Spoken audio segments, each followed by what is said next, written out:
Hello दोस्तों, नमस्कार।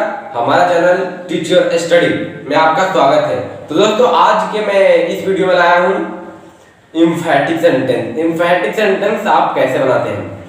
तो दोस्तों, हमारे साथ बने रहिए, हमारे वीडियो में अंत तक देखें। और अभी तक हमारे चैनल को सब्सक्राइब नहीं किए होंगे, हमारे चैनल को सब्सक्राइब करें और साथ में बेल आइकन को जरूर दबाएं ताकि जो भी अपलोड करने वाले वीडियो सबसे पहले आपको नोटिफिकेशन मिल सके सही टाइम पर। तो चलिए दोस्तों, वीडियो स्टार्ट करते हैं। Teach your study.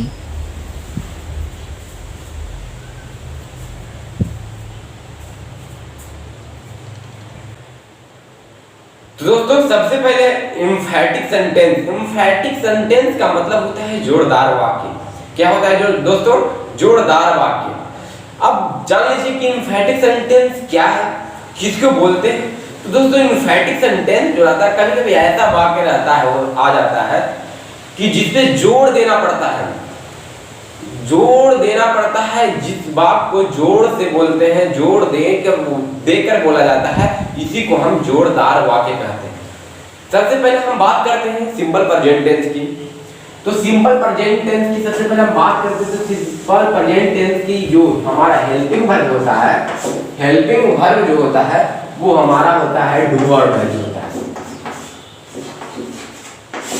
क्या होता है दोस्तों? डू और डज होता है। सदैव मैंने अगले वीडियो में भी बताया था कि सिंपल प्रेजेंट टेंस का हेल्पिंग वर्ब डू और डज होता है, डू और डज होता है। इसको क्लियर रख लीजिए कि डू और डज होता है। और यही डू और डज है सिंपल प्रेजेंट का जो हमारा जब एम्फैटिक सेंटेंस बनता है, तो यही डू और डज हमारा एम्फैटिक सेंटेंस में काम आता है। तो ध्यान से देखिएगा, सबसे पहले हमारा सिंपल प्रेजेंट टेंस का जो हमारा स्ट्रक्चर होता है वो होता है subject plus verb one plus S या ईएस, सॉरी वर्ब वन या एस या ईएस प्लस ऑब्जेक्ट। यही होता है सब्जेक्ट प्लस वी वन या एस या ईएस प्लस ऑब्जेक्ट, यानी एस या ईएस यानी वी5 है ना दोस्तों। अब समझ जाइए कि इसका जब हमारा डू और डज लगता है, जब हमारा डू और डज एम्फैटिक सेंटेंस में आ जाएगा, तो हमारा एस या ईएस खत्म हो जाएगा, यानी इसका समाप्त कर देंगे, इसको छोड़ देंगे। ठीक है दोस्तों।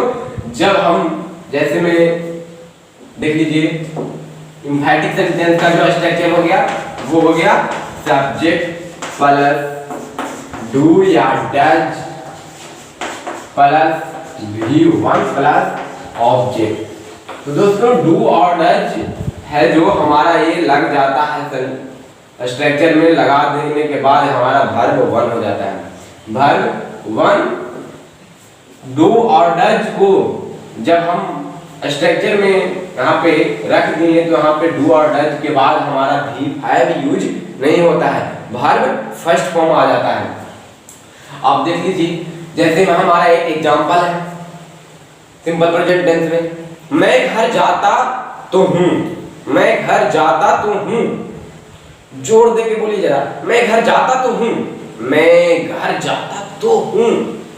जोर दे के बोलिए, जिसमें मैं घर जाता तो हूं, मैं घर जाता तो हूं, मैं घर जाता तो हूं। तो दोस्तों देखिए, इसमें तो मैं घर जाता तो हूं, इसमें तो हमारा जोड़ पड़ रहा है, इस बात पर जोड़ पड़ रहा है। तो इसी को हम बोलते हैं एम्फैटिक सेंटेंस, यानी जोरदार वाक्य बोलते हैं दोस्तों। अब सबसे पहले बना दीजिए कि आई हो गया। आई के साथ क्या लगेगा दोस्तों? डू लगेगा।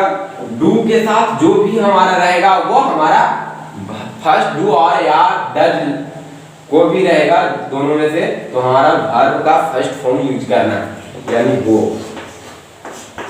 होम। और जब इसका मैं घर जाता हूं, मैं घर जाता हूं, ये हमारा हो गया subject plus V1 plus object, इसका हो गया सेंटेंस। तो इसमें हमारा दोस्तों, इसमें हमारा इस वाक्य में हमारा जोड़ नहीं पड़ रहा है, मैं घर जाता हूं। और जब इसमें एम्फैटिक सेंटेंस में जब आ जाता है मैं घर जाता तो हूं, इस बात पर हमको जोड़ पड़ रहा है। इसी को हम एम्फैटिक सेंटेंस कहते हैं। और एग्जांपल लेते हैं, जैसे में रहेगा तुम गेंद खेलते तो हो, तुम गेंद खेलते तो हो, यू डू, यू के साथ क्या लगेगा दोस्तों, डू और डज, क्या लगेगा, डू लगेगा, डू लगेगा, क्यों लगेगा, क्योंकि यह सेकंड पर्सन है, तो इसके साथ हमारा डू लगेगा। तो दोस्तों थर्ड पर्सन के साथ ही सी नेम, थर्ड पर्सन के साथ हमारा डज लगता है, और जो फर्स्ट पर्सन होता है, सेकंड पर्सन होता है, ये सब के साथ हमारा डू का प्रयोग होता है। तो दोस्तों जैसे मेरा हमारा रहा, तुम गेंद खेलते तो हो, you do play a ball, Sita पत्र लिखती तो है, सीता पत्र लिखती तो है, Sita does write a letter. ठीक है दोस्तों, और इस पर तो दोस्तों अब चलते हैं दूसरा में past indifferent tense. Past indifferent tense कहिए चाहे सिंपल प्रेजेंट टेंस कहिए, बात सेम है दोस्तों।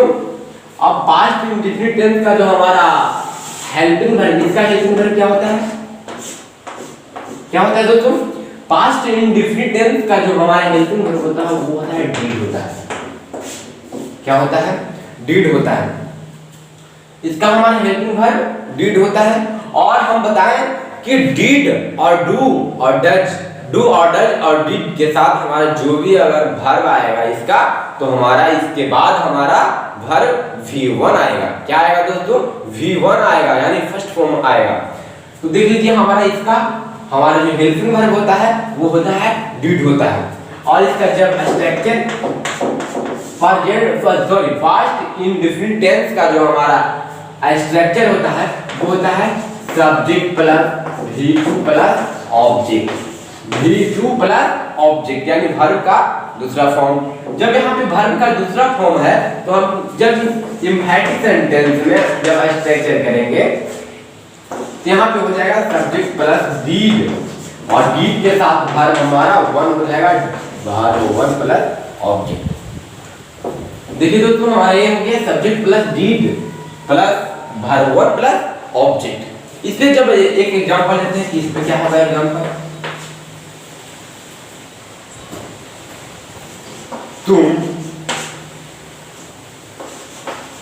तुम खेलते तो थे, तुम खेलते तो थे, तुम खेलते तो थे, इस पे जोड़ लगाइए, तुम खेलते तो थे, एकदम निश्चित है, खेलते तो थे, एकदम जोड़ लगाइए। इसी जब मैंने बताया कि एम्फैटिक सेंटेंस यानी जोड़दार वाक्य होता है, जोड़दार वाक्य यानी इस सेंटेंस में हमारा जोड़ देकर बोलना होगा। तुम खेलते तो थे, मीरा सोती तो थी, राम जाता तो था, तुम फुटबॉल खेलते तो थे, आप जहानाबाद जाते तो थे। इस प्रकार और एग्जांपल लेकर बना सकते हैं। तो सबसे पहले पहला हमारा एग्जांपल है तुम गेंद खेलते तो थे, यहाँ पे निश्चित है तुम गेंद खेलते तो थे। अब सबसे पहले हमारा सब्जेक्ट हो गया, यू लगाइए, यू के साथ हमारा डीड और डीड के साथ वर्ब प्ले। दोस्तों इसमें हमारा ऑब्जेक्ट नहीं है नहीं, ऑब्जेक्ट रहेगा तो ऑब्जेक्ट देंगे, और अगर नहीं रहेगा हमारा है तो एंड रह दीजिए। ठीक है दोस्तों, जैसे मेरा तुम गेंद खेलते तो थे, तुम गेंद खेलते तो थे, ये हमारा हो जाता you did play a ball हो जाता। ठीक है दोस्तों, जैसे और एग्जांपल लेते हैं, सीता रोटी खाती तो थी, सीता रोटी खाती तो थी, यानी जोर लगाइए, खाती तो थी।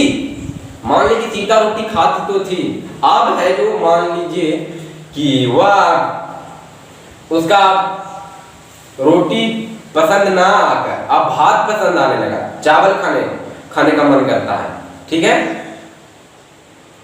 तो कोई बोलेगा ना उसको, जब मम्मी या पापा है वो बोलेगी कि सीता रोटी खाती तो थी, अब क्यों नहीं खाती है, खाती तो थी अब नहीं खा रही, क्यों, यानी इसमें जोड़ लग रहा है।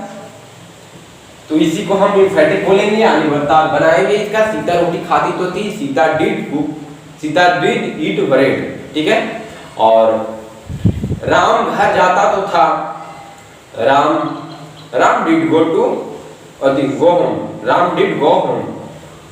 मीरा गेंद खेलती तो थी, Meera does play a ball, sorry Meera did play a ball. ठीक है, अब इसी प्रकार हम चलते हैं अब फ्यूचर में, future indefinite tense, simple future tense. दोस्तों simple future tense, simple future tense चाहे कहिए चाहे इसका कहिए फ्यूचर इंडेफिनिट टेंस। तो दोस्तों हमारा जो फ्यूचर इंडेफिनिट टेंस का जो हमारा इसका हेल्पिंग वर्ब जो होता है वो होता है शैल और विल होता है। क्या होता है दोस्तों? शैल और विल होता है। सबसे पहले इसका हम स्ट्रक्चर लिख देते हैं कि इसका फ्यूचर इंडेफिनिट टेंस का स्ट्रक्चर क्या होगा। स्ट्रक्चर होता है दोस्तों सब्जेक्ट प्लस शैल या will plus verb plus object, यही होता है दोस्तों हमारा स्ट्रक्चर इसका। इसका में भी जोड़ देकर बोलना है। जैसे में इस पे एक एग्जांपल ले लेते हैं, इस पे पहले इन्फेटिक का सेंटेंस बना देते हैं स्ट्रक्चर। बहुत आसान है दोस्तों, सब्जेक्ट प्लस शैल और विल, जिसमें शैल रहेगा उसमें हमको विल यूज करना है और जिसमें विल रहेगा उसमें हमारा शैल यूज करना है, यही हमारा यूज करना है दोस्तों। तो सबसे पहले हमारा विल लिख दीजिए, सब्जेक्ट प्लस विल प्लस इसके साथ भी हमारा वर्ब वन रहेगा और ऑब्जेक्ट, ये हो गया हमारा। अब देख लीजिए दोस्तों इस पे एक एग्जांपल लेते हैं। मैं घर जाऊंगा ही, यानी जिद कर रहा है लड़का कि मैं घर जाऊंगा ही।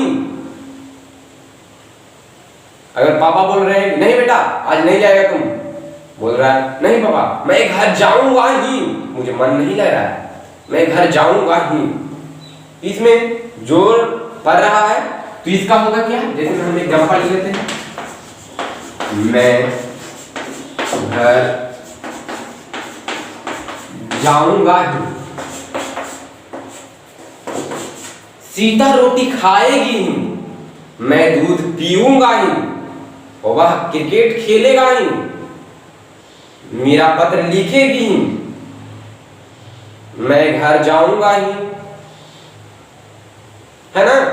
इसी प्रकार हमारा बनाना है। आई के बाद फिर आई के साथ शैल लगेगा, इसके साथ क्या यूज करना है, विल। दोस्तों अब अधिकतर आई के साथ भी हम ट्रांसलेशन बनाते क्रम में आई के साथ भी हमारा विल ही यूज हो रहा है। ठीक है दोस्तों, अब शैल धीरे धीरे समाप्त हो रहा है, इसलिए अब शैल को उतना यूज नहीं होता है। और एक एग्जांपल ले लेते हैं,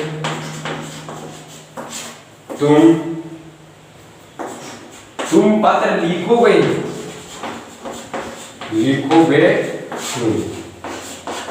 जैसे में रह गया हमारा कुछ पत्र अगर लिखना रहेगा, मान लीजिए हम कुछ में गड़बड़ा रहे हैं पत्र लिखने में, और हमारा कोई सेकंड पर्सन व्यक्ति यानी हमारा दोस्त है, उससे हम बोलते हैं तुम पत्र लिखोगे, तुम काहे के अच्छा से लिखते हो, तुम ही पत्र लिखोगे, एकदम कंफर्म हम जान रहे हैं तुम पत्र लिखोगे, जरूर लिखो हमको, तुम नहीं मानोगे, एकदम लिखो, तुरंत लिखो, अब भी लिखो, है ना दोस्तों। यानी इस पे भी हम जोड़ दे रहे हैं, तुम पत्र लिखोगे, यानी हो गया you shall go, sorry, you shall write a letter, you shall write a letter। तो दोस्तों हमारा वीडियो अगर पसंद आएगा तो लाइक कीजिएगा जरूर और सब्सक्राइब कीजिए और अपने दोस्तों के साथ शेयर भी जरूर कीजिएगा। अब आज की क्लास एंड करते हैं, फिर अगले वीडियो में मिलेंगे अगले क्लास के साथ। जब तक के लिए धन्यवाद।